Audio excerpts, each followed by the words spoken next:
ہائے، اللہ کے نبی نے کہا کتنی عورتیں ہوں گی جن کو سر کے بالوں سے فرشتے پکڑ کے گھسیٹ رہے ہوں گے اور وہ کہیں گی ہائے ہمیں بچا لو، ہائے ہمیں بچا لو۔ اور کتنے مرد ہوں گے جن کے جبڑوں میں ہاتھ ڈال کر فرشتے ان کو گھسیٹ رہے ہوں گے، وہ کہیں گے ہائے ہمیں بچا لو، ہائے ہمیں بچا لو۔ تو اس وقت اللہ کہے گا اولم نعمرکم ما یتذکر فیہ من تذکر وجاءکم النذیر، میرے بندے یہ چند آنسو دنیا میں بہا لیتا، جو آج تو کر رہا ہے تو ہائیاں دے رہا ہے، یہ تو دنیا میں دے لیتا تو آج اپنے رب کی رحمت کو دیکھتا۔ تجھے بتانے والے بھی آئے تھے، تمہیں سمجھانے والے بھی آئے تھے، لیکن تو مذاق اڑاتا رہا، تو ان کے ساتھ مستیاں کرتا رہا۔ آج دیکھ ایمان والے کتنے اونچے جا رہے ہیں، جنہوں نے مجھے راضی کیا وہ کتنی بلندیوں کا سفر کر رہے ہیں، اور ان کے ساتھ میں کیا کرنے لگا۔ یہ کامیابی اس کو ملے گی جو اپنا سب کچھ اپنے اللہ پر لگا دے گا، وہ اپنا سب کچھ اللہ کے محبوب صلی اللہ تعالی علیہ وسلم کے طریقے پر لگا دے گا۔ یہ کامیابیاں اس کا مقدر ہیں۔ یہ زندگی چند روزہ ہے، اور آج ایک سیلاب ہے میرے عزیز و مغرب کی تہذیب کا، اس انٹرنیٹ نے اور اس ٹی وی نے اور اس میڈیا نے ہم سے ہمارا سب کچھ چھین لیا ہے، سب کچھ ہمارا چلا گیا ہے، اور سوائے اچھل کود کے، کھیل کود کے اور زندگی کا کوئی منزل نہیں رہی۔ میں آپ سب کے سامنے یہ درخواست کرتا ہوں کہ اپنی زندگی کی منزل طے کرو۔ پہلے یہ سوچو اور سمجھو کہ یہ صبح، یہ شام، یہ دن، یہ رات، یہ جو گزر رہے ہیں مجھے کہاں لے جا رہے ہیں، میرا سفر کدھر کا ہے، میں کہاں جا رہی ہوں، میری آخری منزل کیا ہے۔ اس کے مطابق اپنی زندگی کی ترتیب بناؤ۔ میرے آپ کے نبی نے فرمایا الکیس من دان نفسہ وعمل لما بعد الموت، سمجھدار وہ نہیں جو مشہور ہو جائے، جو عزت اور دولت کو اکٹھا کرے، سمجھدار وہ ہے جو اپنی آخرت کا سامان تیار کرے اور اپنی موت کی تیاری کرے۔ اس پر جو جم جائے گا وہ دنیا اور آخرت میں کامیاب ہے، جو اس سے ہٹ جائے گا وہ ہلاک و برباد ہے۔ فرعون جیسا ظالم بادشاہ جس نے بچے ذبح کر دیے، اس کے دربار میں اس کے بیٹی کی ایک خادمہ تھی، باندھی تھی، اس نے چپکے کلمہ پڑھ لیا، وہ مسلمان ہو گئی، وہ ایمان لے آئی۔ ایمان ایسی دولت ہے جو چھپے نہیں چھپتا، وہ نظر آتا ہے، جہاں نظر آتا ہے وہاں روشنیاں پھیل جاتی۔ میں جب سے کالج چھوڑا میں کبھی ہوٹلوں میں نہیں گیا۔ یہ 5 اسٹار ہوٹل کا اس وقت ہم جایا کرتے تھے جب کوئی وہاں جانے کا نام نہیں لیا کرتا تھا۔ چھوٹی عمر میں لاہور چلے گئے، ماں باپ جیب میں پیسے ڈال دیتے تھے، وہ سمجھتے تھے پڑھ رہے ہیں، ہم کچھ اور کاموں میں ہوتے تھے۔ تو پھر اس کے بعد میں زندگی میں پہلی دفعہ گیا، ہمارے ایک دوست تھے، ان کی بیٹی کی شادی تھی، تو میں کبھی نہیں جاتا ایسے موقعوں پر اس قسم کی جگہ پر، لیکن اس نے میری اتنی منت کی کہ میں شرمندہ ہی ہو گیا۔ میں نے کہا اچھا بھائی میں آ جاؤں گا، اور پھر اس نے مجھے تسلی دلائی کہ وہاں سارا الگ الگ ہے، عورتوں کا انتظام الگ ہے، مردوں کا الگ ہے، پی سی لاہور میں۔ تو میں نے کوئی 30-32 برس کے بعد اس ہوٹل میں قدم رکھا، ماضی کے دھندلکوں میں جھانکتے کتنی صبحیں کتنی شامیں وہاں گزری ہوئی تھیں غفلت کی۔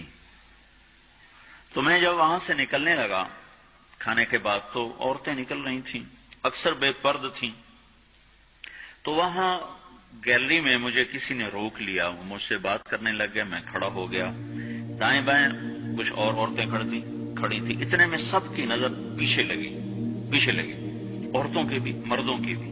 تو مجھے سمجھ میں نہیں آیا کہ یہ نظریں پیچھے کیوں اٹھ رہی۔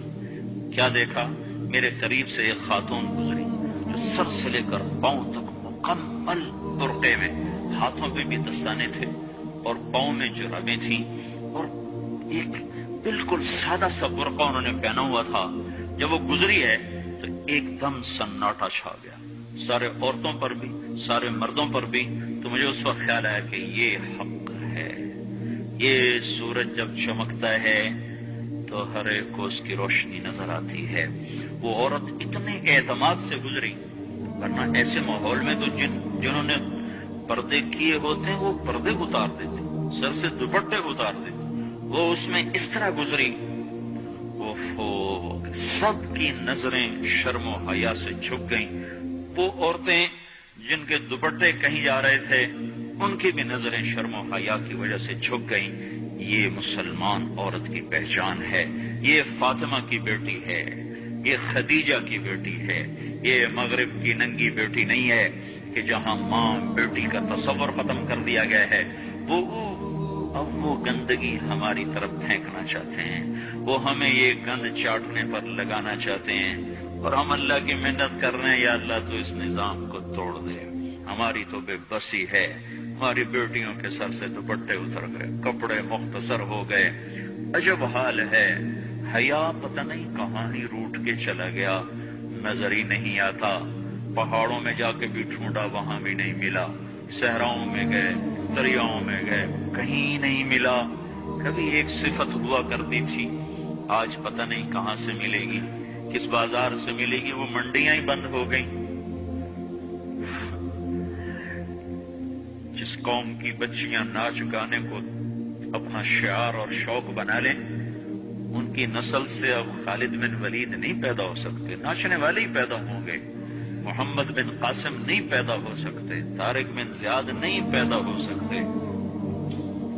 یہ جلسے جلوس نکل رہے ہیں نا توہین رسالت پر، تو مجھے اس پر اور رونا آ رہا ہے کہ یہ دیوانے کیا کر رہے ہیں، اپنی دکانیں جلا رہے ہیں، اپنے ہی گھر جلا رہے ہیں، غریب لوگوں کے موٹر سائیکل جلا رہے ہیں۔ مجھے صلاح الدین یاد آیا، میں بہت رویا۔ وہ بھی کسی ماں کا جنا ہی ہوا تھا۔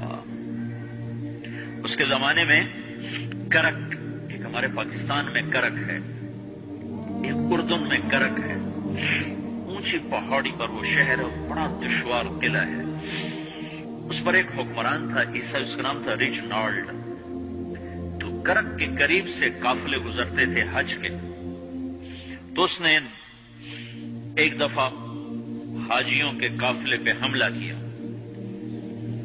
اور کہنے لگا بلاؤ اپنے محمد کو تمہاری مدد کرے، اور سارے حاجیوں کو ترتیب کر دیا۔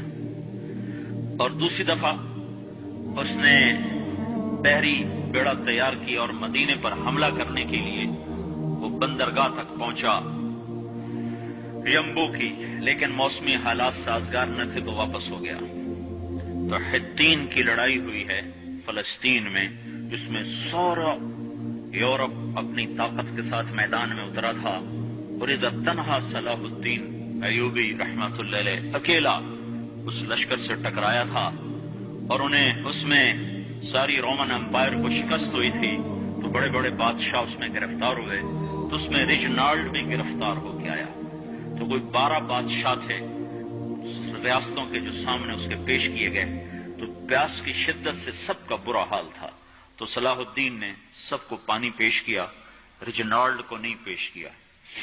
تو یروشلم کا جو بادشاہ تھا ہمفرے، اس نے اپنا پانی بچا کے اس کو دیا۔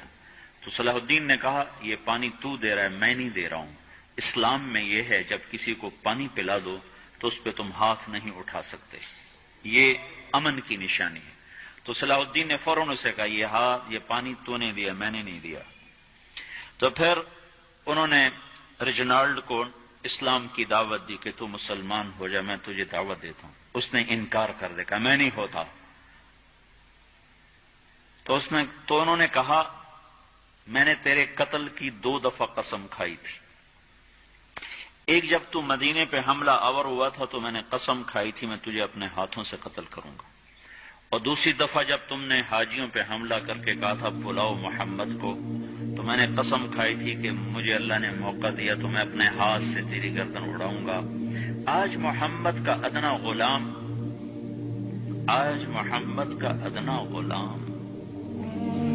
تیری اس بات پر یہ فریضہ ادا کرنے کے لیے آ رہا ہے، اور اپنی تلوار سے اس کی گردن اڑائی، وہ پیچھے لٹک گئی، پوری نہیں اڑی، پیچھے لٹک گئی، خوفناک منظر بن گیا۔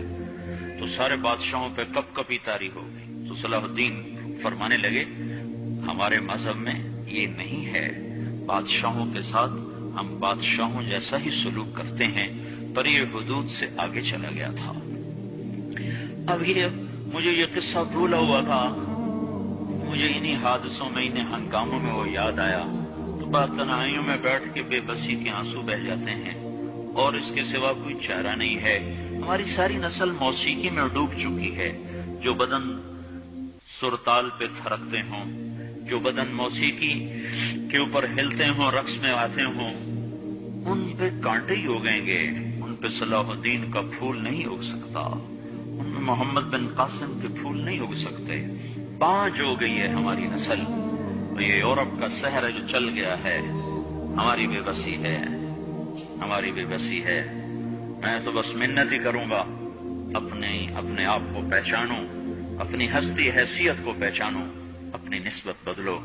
تمہاری نسبت یورپ کے ساتھ ہو کے اگر موت آئی بے قیمت ہو جائیں گے۔ اگر مدینے والے کی نسبت مل گئی تو حضرت فاطمہ کے دائیں بائیں تمہیں بھی کھڑا کر دیا جائے گا، حضرت خدیجہ کے دائیں بائیں تمہیں بھی کھڑا کر دیا جائے گا۔ چند دن ہیں، صبر کر لو، گھٹ گھٹ کے مر جانا ہی بیٹیوں کی روایت ہے۔ مشرق کی بیٹی، اس نے گھٹ گھٹ کے مرنا ہی سیکھا ہے۔ ہاں، یہ آزادی، یہ آوارگی، یہ مغرب کی عورت کا خاصہ ہے۔ اور 18ویں صدی تک مغرب میں بھی کوئی عورت ایسے ننگی نہ تھی، اور گھر کی زندگی تھی۔ 1792 میں لندن میں ایک عورت تھی، میری والسٹون کرافٹ۔ اس نے آزادی نسواں پر سب سے پہلے کتاب لکھی تھی کہ عورتوں کو آزاد کیا جائے۔ اس آزادی کا زہر ہے جو آج بھرا ہوا ہے۔ پھر اسی لندن میں 1792 1998 200 سال گزرے کہ اسی انگلینڈ کا سروے کیا گیا، عورتوں سے پوچھا گیا تم گھریلو خاتون بن کے رہنا چاہتی ہو جو اسی طرح جیسے آج زندگی ہے؟ 98% عورتوں نے کہا ہم گھر کی خاتون بن کے رہنا چاہتی ہیں، لیکن ہمیں خاوند میسر نہیں ہے، ہمیں بوائے فرینڈ ملتے ہیں جو ٹشو پیپر کی طرح مسل کے ہمیں پھینک دیتے ہیں۔ تو اس غلاظت کا انہیں بھی پتہ چل چکا ہے، لیکن اب وہ نکل نہیں سکتے۔ جو نکالنے والے تھے وہ خود اس پر ریچھ گئے۔ نکالنا ہم نے تھا، ایمان والوں نے، ہم خود اس زندگی پر ریچھ گئے ہیں۔ اپنے آپ کو نکالو اس دلدل سے۔ ہماری بیٹی کی عزت یہ نہیں ہے کہ وہ زینت محفل بن کے بیٹھی ہو، ہماری بیٹی کی عزت یہ ہے کہ اس کا ناخن بھی نظر نہ آئے۔ ہماری معراج یہ نہیں ہے کہ وہ اسٹیج پہ ناچ رہی ہو، ہماری معراج یہ کہ وہ رات کی تنہائی میں قرآن کے سامنے بیٹھ کے رو رہی ہو۔ مجھے یاد ہے بچپن میں ہم چھوٹے چھوٹے تھے، ہمارے باپ ہمیں زبردستی مسجد لے جایا کرتے تھے،